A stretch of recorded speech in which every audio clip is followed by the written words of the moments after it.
Well, next week we will be starting our Advent series, and so that's going to be love. It's going to be hope, peace, love, then joy, and then we will. By the way, we will have service on Christmas Day. So Christmas Day is Christmas on a Sunday this year. So we will have service on Christmas Sunday, and so there'll be no kids program. It's just we'll gather together as a church service. It'll be a shorter service. We'll sing some songs together. I'll read the Christmas story, and I'll do sort of a running narrative, a running commentary on the Christmas story. And so it'd be a great time for you because we'll just still do 10 a.m. Be a great time for you to maybe have breakfast, come to church, and it'll be, we'll be done before 11. So it'd be a good time. So anyways, but that's leading up to Christmas. This morning, though, we are going to be jumping into the middle of a story. And the story is going to be about what defiles you. And the middle of the story is that basically what was happening was that Jesus' disciples were eating with unclean hands. And so this idea that whatever you eat with unclean hands, you touch, your hands are defiled, you touch the food, which then defiles the food, and then as you eat it, it would defile you. And so the Pharisees who were the religious leaders of the day, they asked, why do your disciples eat with defiled hands? And this is an honest question. And for those of you who are not familiar, is that the Jews, they would have a lot of eating sort of regulations. Some of those were biblical. Not eating pork was biblical. Not eating shellfish would be from the Mosaic Law. But they had other things that were not biblical.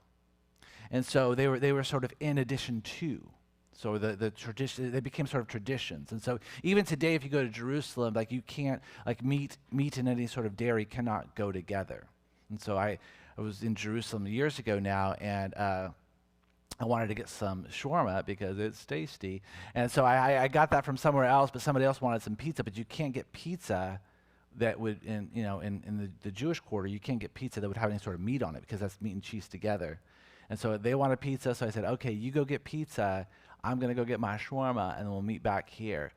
I walked in with my shawarma's meat, and so I walked in with the shawarma, and I was told to leave.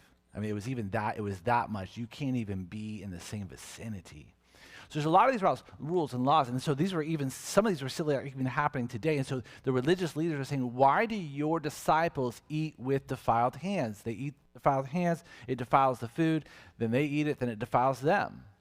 And then Jesus' response to them, I'm paraphrasing now, he goes, why do you worship me with your lips, but your hearts are far away from me? Oh, right? That's like, burn, Jesus, burn. And so he answers their question, but then he actually answers the question, which we're going to look at this morning. He's going to answer the question that they should have asked. The question that he answers is why do your disciples eat with defiled hands? The question that he's going to answer in our text this morning is what defiles you? What makes you unclean? And this is, by the way, a question that 2,000 years later is no more or less relevant. It's interesting because our culture would tell us, our culture, by the way, is telling us two things that cannot exist at the same time, which is there's nothing wrong with you. You are perfect just as you are. You are perfect just as you are. You need to change nothing about you. It's the world that needs to change. You don't need to change. The world needs to change. And so on the one hand, what do we do with this defilement? And one of the proclamations is that you are not defiled. There is nothing wrong with you. You are perfect just as you are.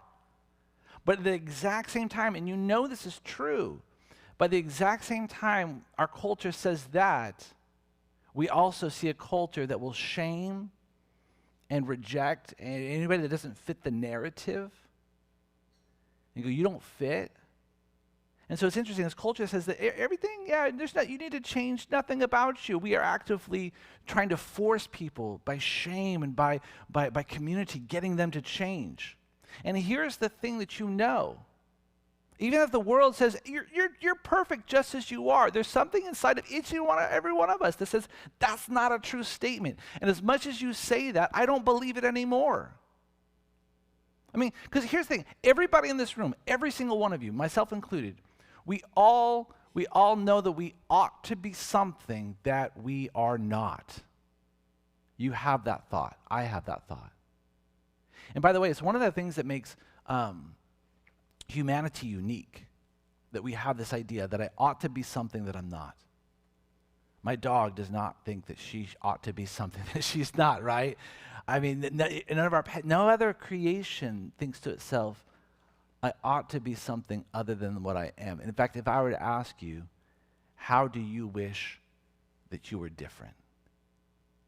And you go, what do you mean by that? I mean, like, physically, I wish I worked out more. I wish I ate healthier. I ought to eat better. I ought to work out more. I ought to have a better diet. So you mean physically? I mean, I'm sorry, did you mean spiritually? Because I ought to read my Bible more. I ought to pray more. I ought to go to church more. Or did you mean relationally? I ought to be nicer. I ought to be more kind. I ought to be more generous. I ought to be more forgiving. And here's the thing. So we all know that we ought to be something that we're not. Our culture says you're perfect just as you are, but even at the same time, our culture does not believe that. And actually, Christianity comes along and says, no, you ought to be something that you're not. And so this idea of defilement, uncleanness, unrighteousness, what do we do with that? What makes, in reality, what defiles us? What makes us unclean? And what makes us unrighteous? And then the question that goes along with that then is what makes us righteous? What makes us clean? What makes us pure, right? So that's the conversation we're jumping into. If you've got your Bibles, jump with me to Mark chapter 7, verse 14. He's just said, the Pharisees just said this idea that why are disciples eating with unclean hands? And he says, why are your hearts far away from me? You've elevated the tradition of man to the Bible, which you should not have done. But then at 14, he begins to answer the question that they should have asked, which was, what defiles a person? Verse 14, and he called the people to him again and said to them, hear me, all of you, and understand. There is nothing outside a person that by going into him can defile him. But the things that come out of a person are what defile him. Let me read that again. And he called the people to him and again said to them, hear me, all of you, and understand. There is nothing outside a person that by going into him can defile him. But the things that come out of a person are what defile him. And so he says, hear and understand. Hear and understand. I love this because with Jesus, often sometimes we're given this Jesus where it's just this Jesus that's super laid back, super lackadaisical about life and just, hey, we're presented this Jesus like, you do you, man. You just, hey, at the end of the day, you love people. However you love people, that's what you do. That's your thing, right? And yet we're actually, by the way, that's not the Jesus we're given in the Bible. We have a Jesus in the Bible that says, no, I want you to hear, understand. I want you to hear, understand. Other places, I want you to hear, understand, and obey. I mean, when you think about Matthew chapter 7, so not Mark 7, but Matthew chapter 7, the Sermon on the Mount. Jesus gave a Sermon on the Mount about how to live and what to do. And at the end of that sermon, he says, if you hear my teachings and you apply them, you are like the wise man who built his house upon the rock. But if you hear my teachings and you reject them, you are a fool. You're like the foolish man who built his house upon the sand. And so we see this Jesus time and time again. It says, I want you to hear and understand. Hear, understand, and obey. Listen to me. I think a lot of times what we've done is we have this Jesus who is presented to us as a friend. This friend who gives advice that we should weigh. And I go, yes, so Jesus is a friend. You can have no better friend than Jesus. But he's more than just a friend to give you advice to weigh, but he's actually a king who gives us sometimes edicts that we should obey. And hear what he says, I want you to hear and I want you to listen. And what he says is the defilement is not external. The defilement is an internal thing. The defilement isn't something that works from the external then comes to the internal. Actually, defilement works the other way around. Defilement is from the internal that works to the external. And see, I think one of the things that I hear right now a lot of times from Christians is that they think that the great sin, the great injustice is out there. The problem is out there, Josh. And I hear a lot about this. The problem is out there. We have to go somewhere so that we can circle up, sing Kumbaya, and just wait for Jesus to return to get away from the problems. I go, hear me on this. The problems, the sin, the corruption that plagues you the most is not out there. It's in here. And the danger for you in running away from all of the problems out there and holding up and singing Kumbaya is that you've locked yourself in the house with the killer, right? It's like, why would you do that? You thought you were running from the danger, and all you did was secure the danger in. And this is what he's saying. And by the way, you know that that's an accurate statement, that the problem is internal. And by the way, this is what he's getting at when he uses the term hypocrites. When we talked about this a while ago, but hypocrites is you're a play actor. You're pretending to be outraged by sin, but you're not. This is what he's saying to the Pharisees. I think this is what he's saying to us today. You pretend like you're outraged by sin, but you're not. You're only outraged by the sin that's out there. You are not outraged by the sin in here. And by the way, that's the great danger of a Christian. That we are more outraged by what's happening. I mean, have you read the news? I have read the news. But have you read your heart? Because if so, what you would see is that you are more outraged when it happens out there, a little less outraged when it happens in here. You can see the greed that's out there. Josh, have you seen the corporate greed? Have you seen the loopholes that people are using to steal money and all this? I go, yeah, but hear me this. That's not the greed that plagues you. This is the greed that plagues you. Oh, Josh, have you seen the sexual immorality? Have you seen that? It outrages me, the way that people are being exploited. And yeah, and it should. But did you know that you should not be more outraged by that than the outrage of what's happening in here? And when we do, we are in danger of becoming like hypocrites. We're pretending to be outraged by the greed, the sexual immorality, the injustice that's in the world, but we're not. Because when it comes to us, we turn the blind eye.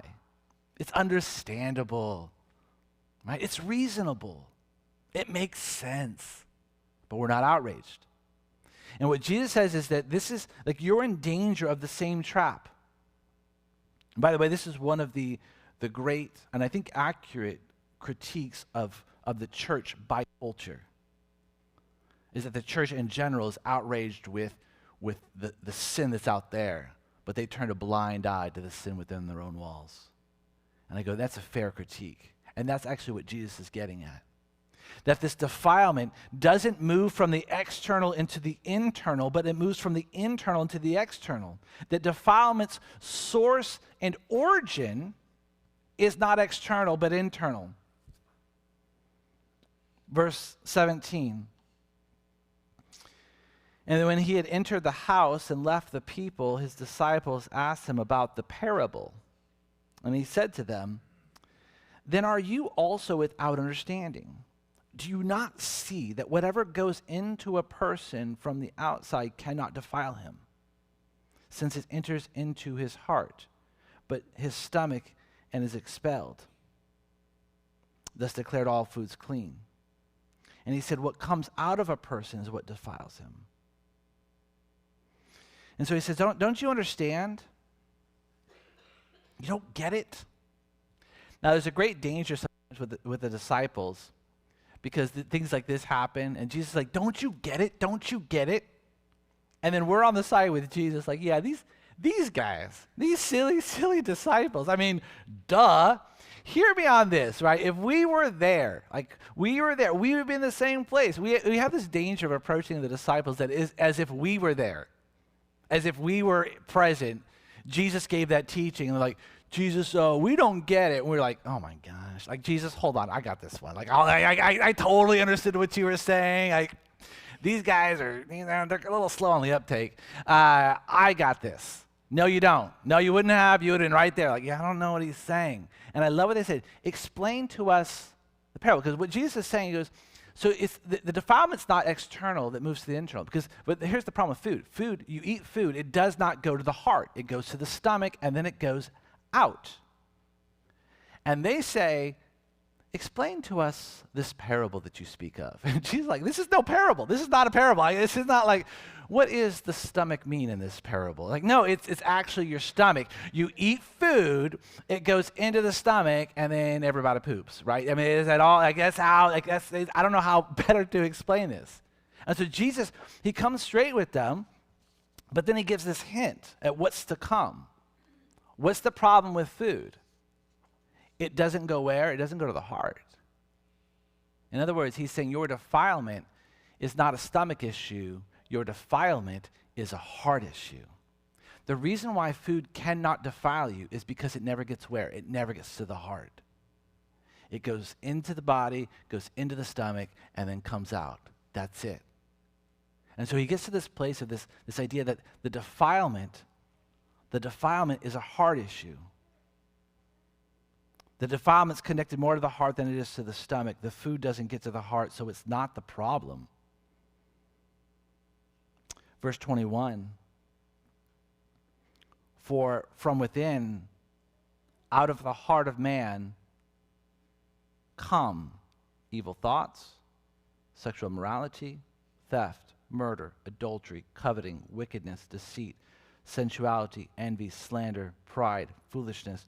All of these things come from within, and they defile a person. Let me read that again. For from within, out of the heart of man, come evil thoughts, sexual immorality, theft, murder, adultery, coveting, wickedness, deceit, sensuality, envy, slander, pride, foolishness. All of these evil things come from within, and they are what defile you. So what defiles you comes from without. So it comes out. It's not outward in, it's inward out.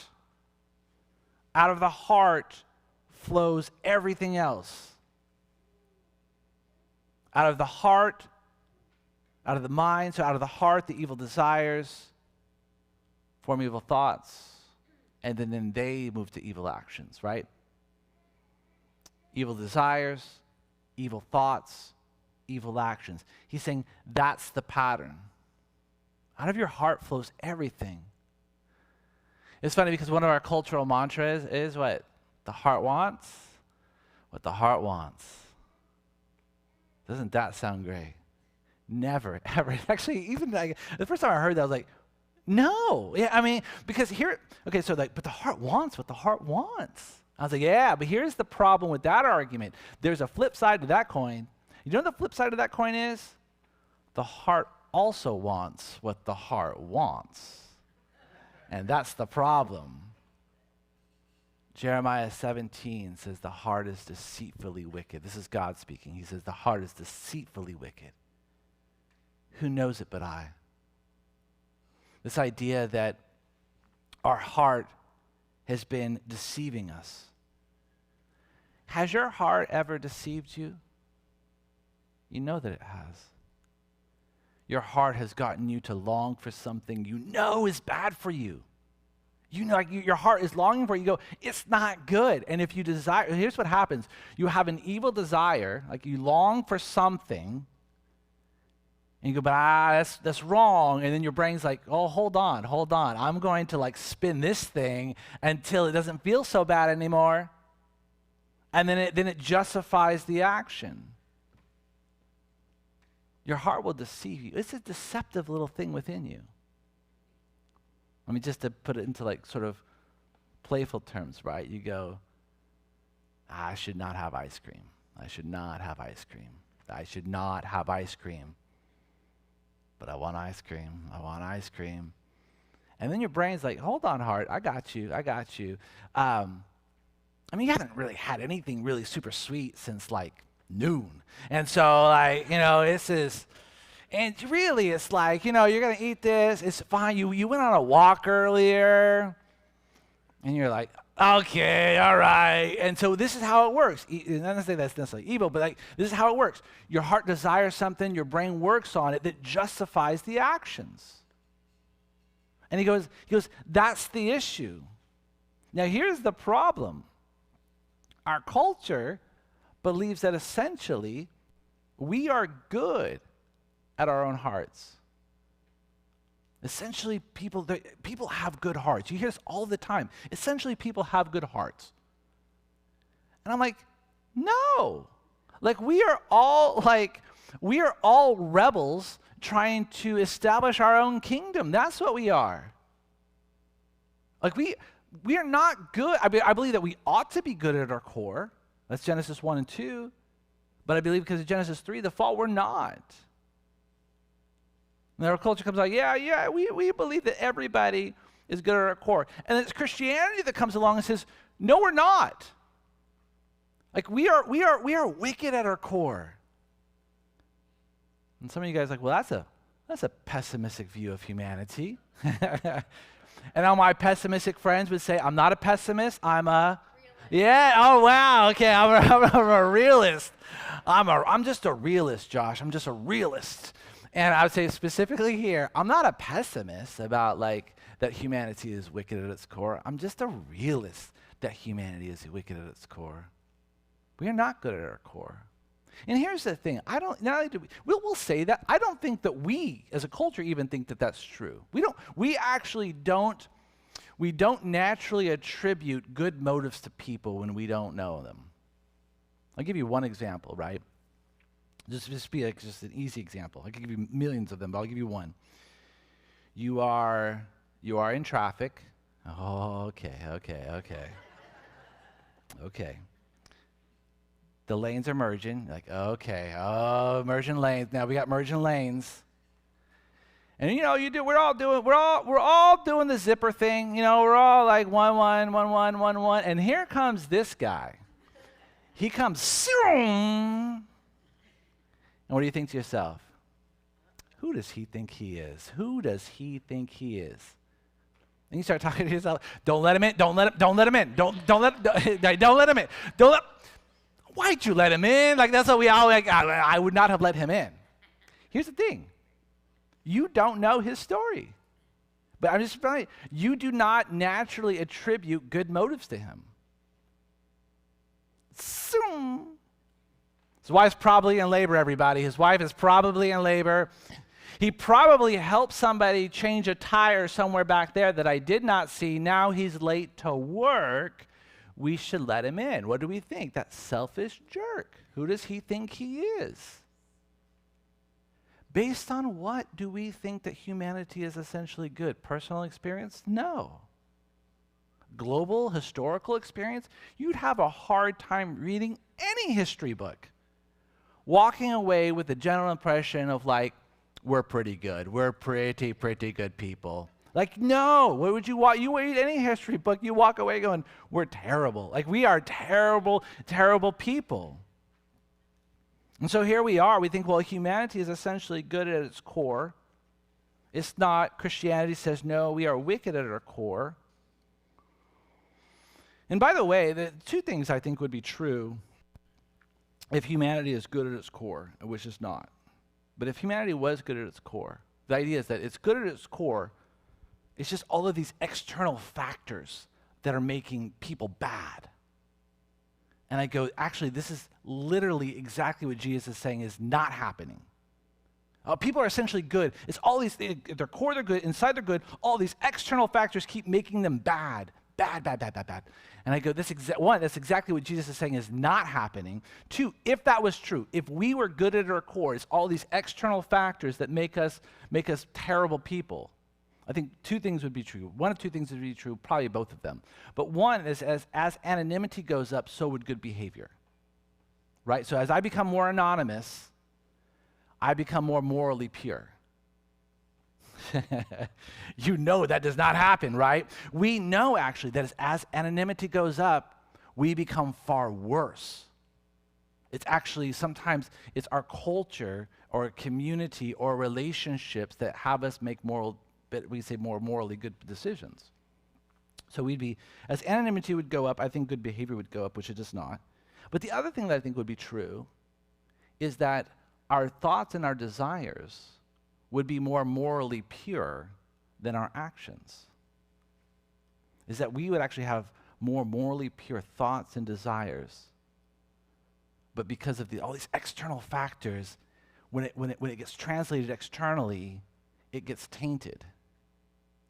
But here was what I know to be true, is that for every single one of us in this room, our thoughts and our desires are far more morally corrupt than our actions ever will be. You know, people are like, I like that guy. He says what he thinks. I'm like, no, actually, sometimes he shouldn't say what he thinks, and you shouldn't say what he thinks. Why? Because your thought and your desires are far more morally corrupt than your actions ever will be. And so you're defiled. It's like, good news is, you're not defiled by what you do. Oh, great. Bad news is you're defiled by who you are, right? You're just, again, with this thought thing, because people go like, this is true, by the way, none of you, your thoughts are far more problematic. It'd actually be an easy thing that if you said to yourself, I just want to control my actions, and some of you, if I just control my actions, if I can just do the right thing, then I'll become the right kind of person. And I go, no. But the problem is actually worse than that, because your thoughts and your desires are far more problematic. And they're far more problematic for a couple of reasons. The first reason is because you can't actually control your thoughts sometimes. You can actually control your actions, but it's really hard to control your thoughts. I mean, you ever had a thought just pop into your head? This is pop. You're like, where'd that come from? Like, you seriously thinking, like, where did that come from? Like, you know, I should punch him. Like, no, do not punch him. Like, do not punch the person, or whatever it would be. You can't sometimes control your thoughts, and it comes into your brain like this, and you're immediately already, like, you feel that shame, that guilt, by even entertaining that idea, but you think to yourself, where did that come from? That's so, and so you can't control your thoughts, and the other is this issue, because it's more problematic, is that because your thoughts are worse. Your thoughts and desires are worse. And you don't believe me on this, think about this.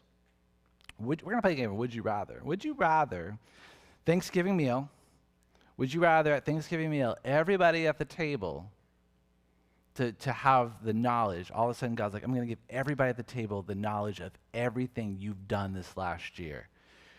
You're like, I'm not going to Thanksgiving. I am not going to Thanksgiving. Whoa. You go, that would not be desirable. So that's option one.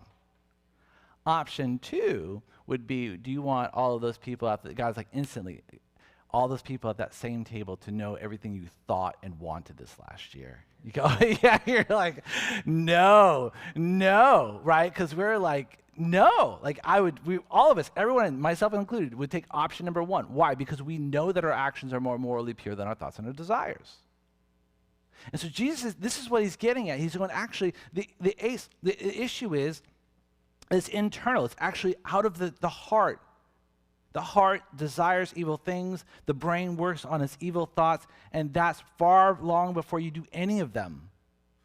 And then he gets, like, in case you were wondering, I love this. And he's like, in case you were wondering, oh, that's not me. He goes, yeah, so, like, you never had sexually immoral thoughts? I mean, that's what he is, sexual immorality.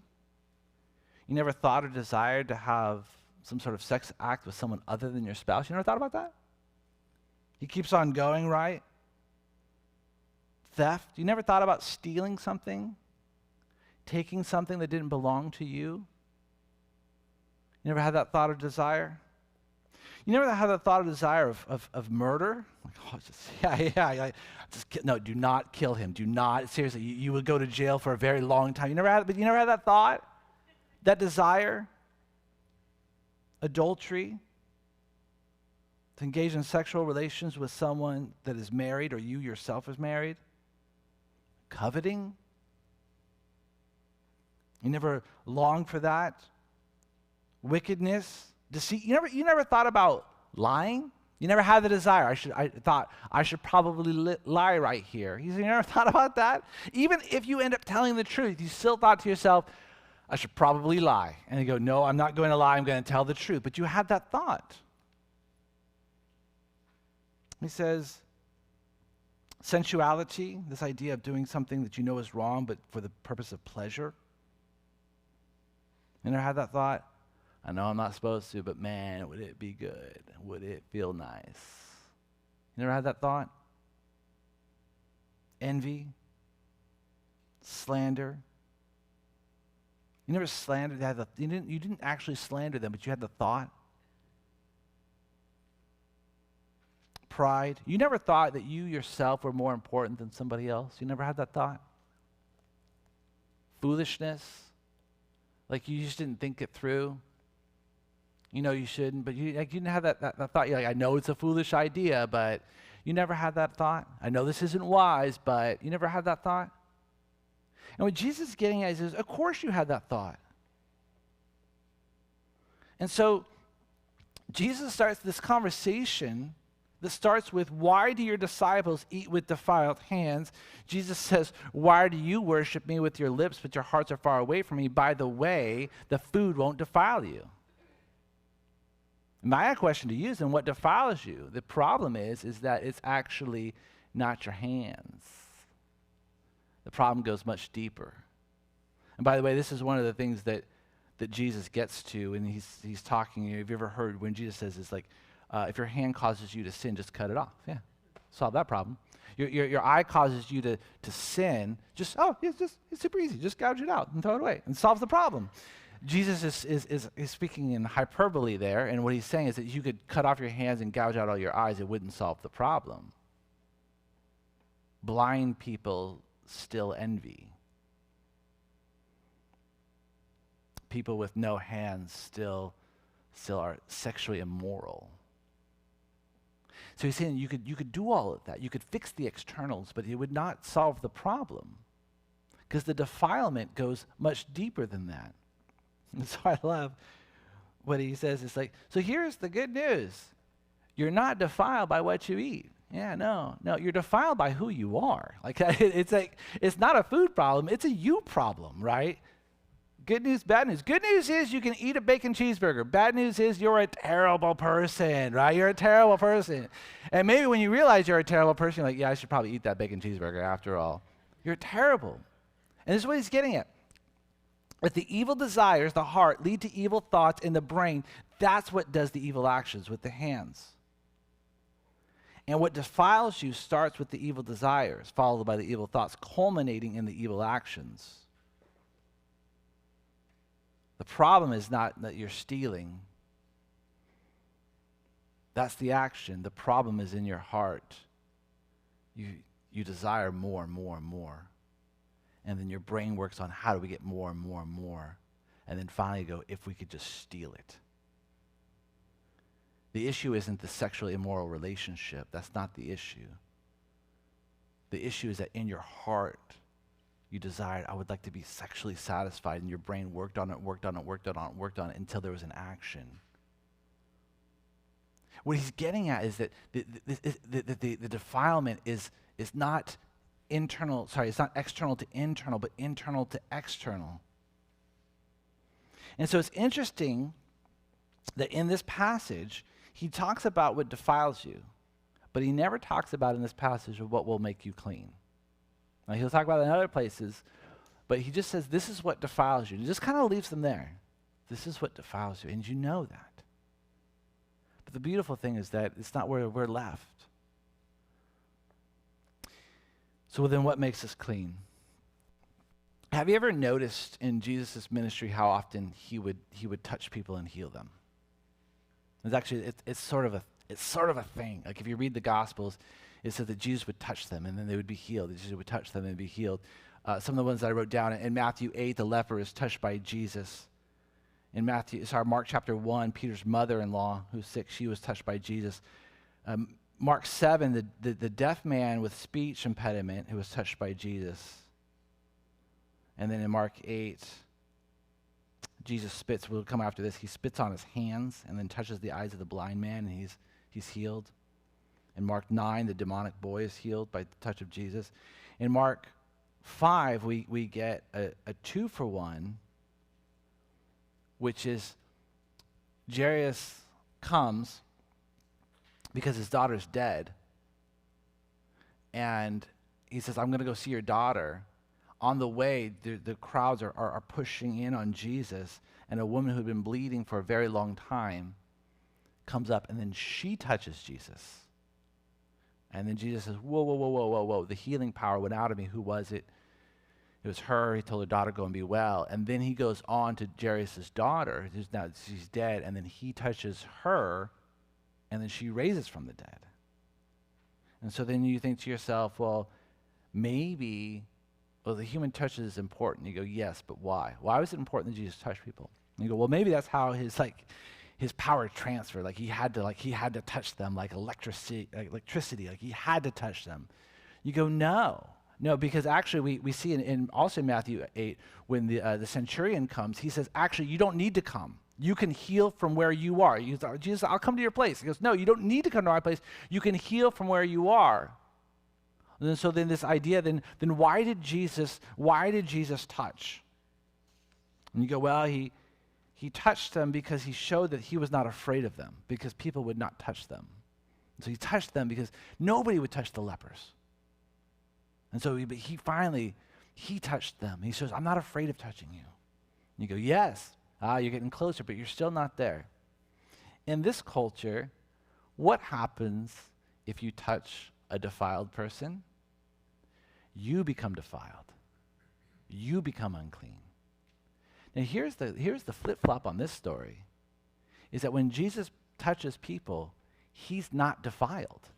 He touches the dead body. In everything that they would believe, he would be defiled. I mean, he touches them, he's not defiled. And not only is he not defiled, what happens to them?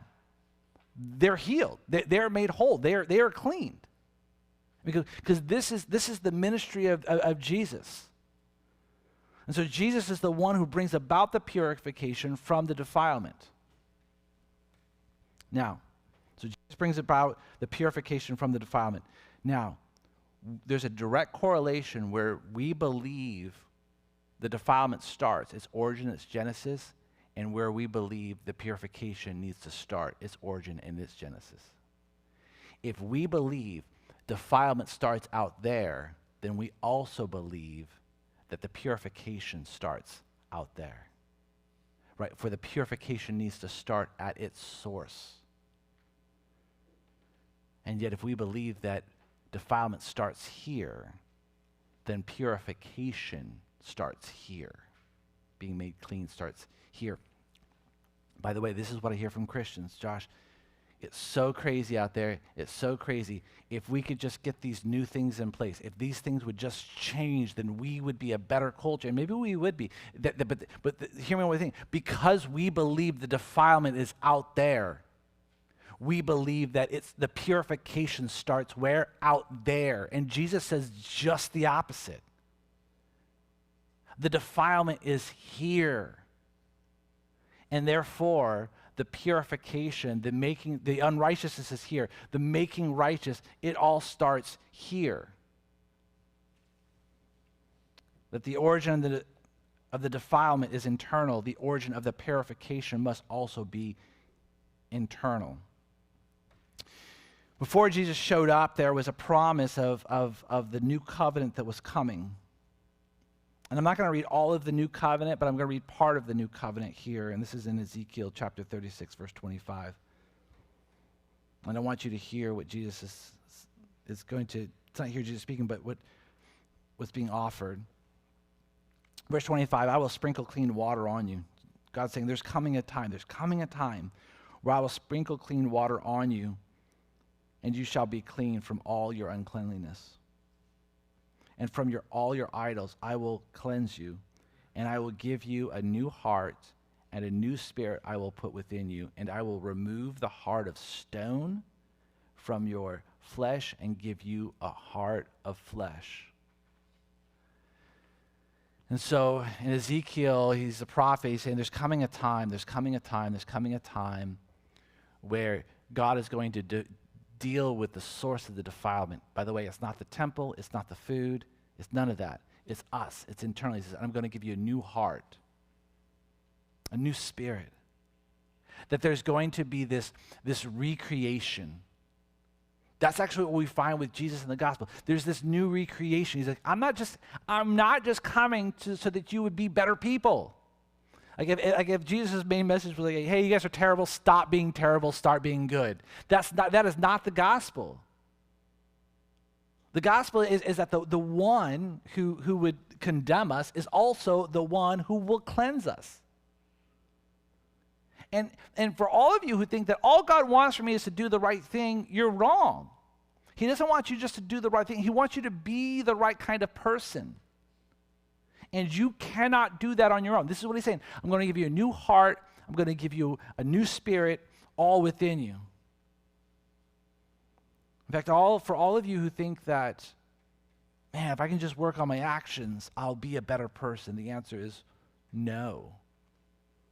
It's funny because people think like all the time, like, man, just fake it till you make it. Just fake it till you make it. Just fake it till you make it. Just work on the externals, and eventually those externals will change the internals, right? Like people are like, hey, Josh, if you just cut sugar out of your diet and you go to the gym at 6 a.m. every morning, like 6 months goes by and you won't even want that sugar and you will just like pop up ready to work out. I'm going, you're a filthy liar. That did not happen. That did not happen at all. Fake it till you make it.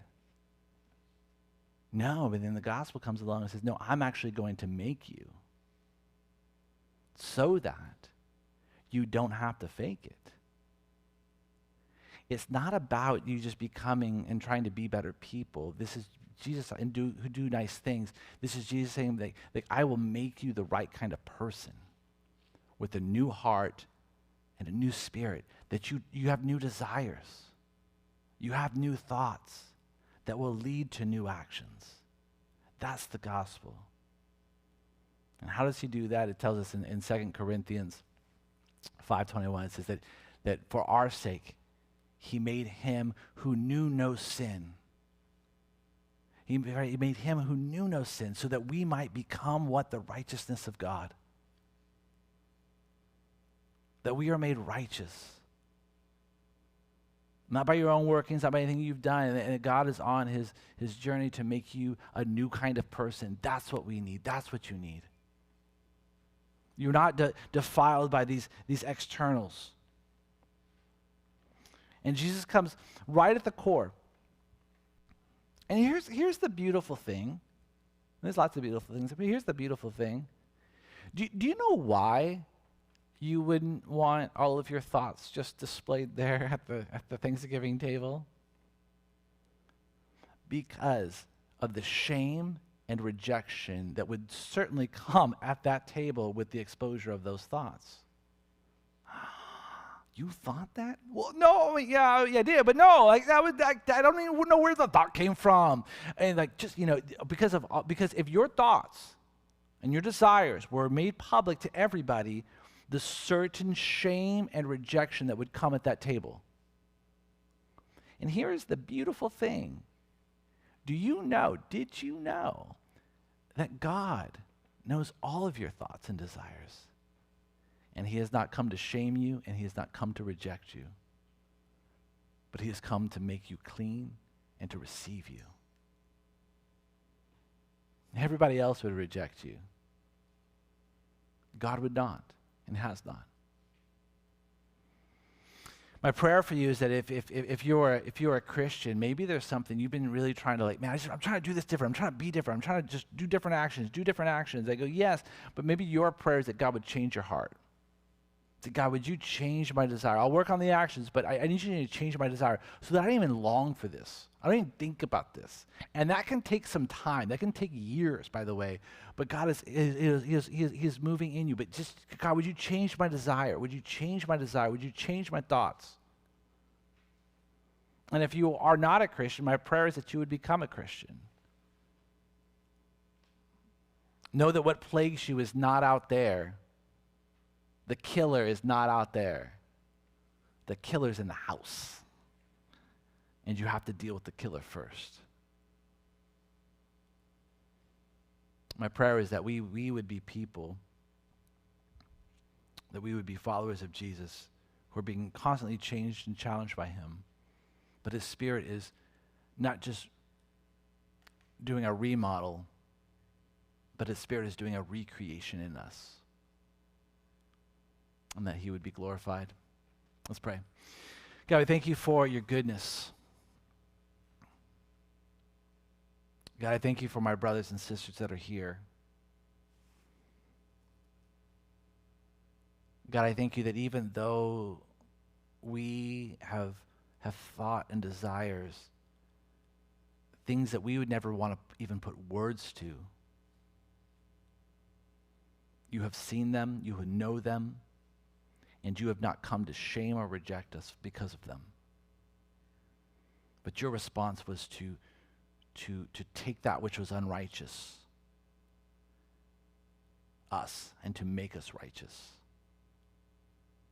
To take that which is unclean, and then to make us clean. To take us that would be rejected by everyone, and make us so that we are acceptable to you. We thank you, pray that you would continue to change our desires. The issue is not out there. The issue is internal. We pray that you would deal with the internal. Change our desires, change our hearts. Create us anew. Change our minds, the way we think, what we think about.